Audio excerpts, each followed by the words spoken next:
စီကရှမ်းခောက်ဆွဲလေးကျွန်တော်လေးသွားစားလို့မဝပေပေါ်ရည်တဲ့ရှမ်းမလေးရောင်လေးဒီခောက်ဆွဲကောင်းလို့စားရလား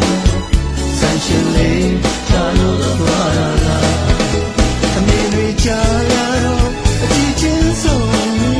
မျက်လုံးချင်းစကားပြောတတ်လာတယ်အချိန်တိုင်း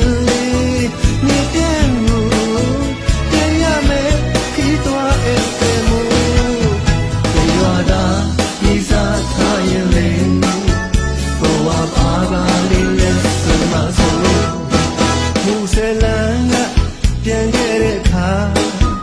တောင်ပေါ်လမ်းများအခွေတောင်းနေတာကျွန်တော်လေးတွေ့စိတ်ကုန်ကြည်လာတောင်ပေါ်သူရုံးထားတဲ့မျက်နှာ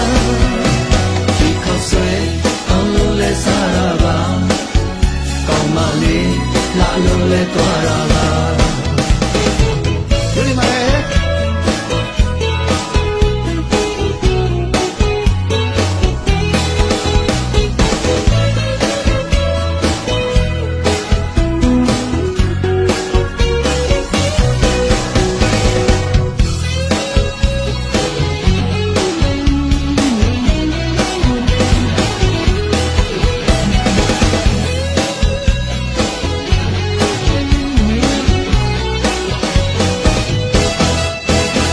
ဒီခေါင်းအောင်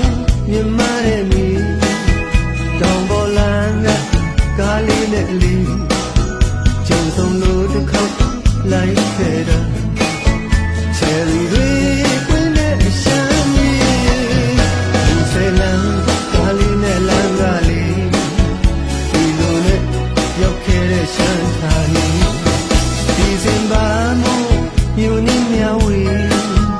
မုန်ဆယ်စီကရှမ်းခောက်ဆွဲလေး